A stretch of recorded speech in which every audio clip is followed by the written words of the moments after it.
Hey, I wanted to do a video on, well, it'll be a couple different things actually. It'll be kind of, so after I inject them, I'm going to do that at some point too. How I kind of pin the feet open. I know I see a lot of people with like collapsed feet instead of kind of open. I mean, it's preference obviously, but I like this. It's a little bit easier to paint.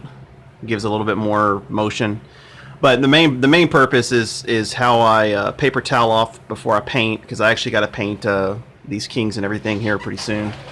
So I'll get cardboard cut out. I normally do one right. I'll do the inside toe first on the corner, and then if you just stretch, you know, sometimes you'll see, is this showing up? Sometimes you'll see people just do this corner over here. And what that does is then it causes this to kind of concave in. So that's where this one is. So I do this one, prop open here, and then I can kind of straighten out with this last one. So I'm going to take these pins out. So that just comes out nice and easy. So then what I want to do, obviously to paint, is I don't want to get any paint on the feathers. So let me move him. So regular paper towels, so some of them will have a bigger sheet which you have to cut in half. This one actually is pretty small, so it's not too much of a one for each leg. So four, I'll just do like 6 for right now. And then so kind of get out how many birds I have to cover up. Cut right down the middle, maybe leave, I don't know, maybe leave an 1.5 inches left on that. So then I'll take a couple inch piece of tape. Like I said, I really don't know how other people do it. I know there's different stuff that they sell or this an app, but this is, I don't know, this is. So then I kind of lock that where that cut is. Let me see. So where that cut is, I'll try to lock it up into the leg. And then if you have a little bit of feather sticking out the other side, it's not really a big deal, but I'll just kind of do the edge right along the foot. Press the paper towels in there real good. So then you want to take your pins again, kind of press it up a little bit, and then pin that into the body, because then when you start pulling on this, you don't want this to start sliding down or to fall off. So then I'll do the same thing on the other side.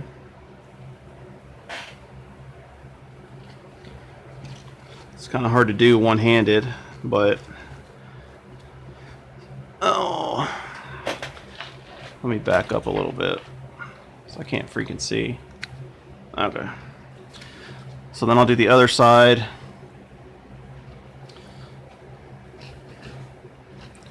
And so you're just making a little and then I'm going to show a few other things here in a second after I get, so kind of lock it in there. Tape next to the leg. And then sometimes too, I mean, paper towels especially, you got to kind of press it because, I don't know, for whatever reason, the tape will come loose from the paper towels without too much resistance. So then once I have that, so now I'll take a decent sized piece of tape. And then all I'm doing here is kind of locking it down on one side so it's tight. Kind of pulling this tight, making sure nothing's like obstructing the. Okay, making sure nothing's obstructing the foot. So then when you're blowing, you know, you got to do the back and the front too, because the airbrush, man, this stuff will start going everywhere. So you just want everything to kind of stay stationary while you're doing what you need to do. So get that. Now some of them it's a little harder. This one, the foot's kind of sticking down because of the pose, but I might actually bend it down just a little bit, just to give me some room to get in there. All right, so then now everything is, you know, it's attached to the foot. This is all good. So then I'll take another piece, and then I kind of overlap a little bit of the foot So I kind of have to press it up and in, and that kind of gets the paper towel, pushes it so, because you don't want to paint it to where when you take this off there's a huge line where the tape or the paper towel is, and you also don't want it where there's paint on the feathers. So if you kind of get it, everything's tape's pressed directly against the foot, that kind of eliminates that problem. And then once you're done painting, so same thing here, just a little bit of overlap, press it up in there. Then once you're done painting, all this stuff just rips away, boom, you're good to go. So let's see. All right, so then that's good. So, and then when I'm painting at certain angles, so maybe I see a little opening here that I don't really feel like messing with, I'll go ahead, and this is all 3-day masking tape, so you don't have to worry about sticking. So when I go through and I'm painting on some of it, you don't want to overshoot to the wing, so you'll just kind of have like a little protector, on the sides with the wings, and then you just want to rotate, just keep rotating at every angle to make sure you get everything's colored. And then so for a flying bird, that's how I pin the feet, and that's how I tape it off. And like I said, once it's done and painted, then paper towel, I normally just kind of take the pins out, I'll pull break from the weakest point here, and then everything rips away, and then he's painted, good to go. So then next I'm going to show a standing one, just kind of a few things real quick. But like I said, this is kind of a something, I don't know, it's kind of a cool little deal. It's easy. It's a pain. I like everything. There's a lot of things that are kind of a pain because you do all this to all these birds, you paint, then you rip it off, and then it's like you throw it away in the trash. So the other thing I wanted to show on this one is you can see the wire that runs up the wing here. So damn it. So all I wanted to show was just kind of, so whenever I mount a bird, actually I'm gonna do that another one. I'm gonna do a whole, like the wiring, the taping, and all that stuff. This is kind of a general idea. Once I have the wire run, I'll start with the primaries. I'll leave a little bit on the ends, and then so a piece of cardboard. So sometimes the primaries will kind of ripple or in on themselves, and the cardboard stretches them back out nice and straight. So when they're dry, everything is flat and smooth.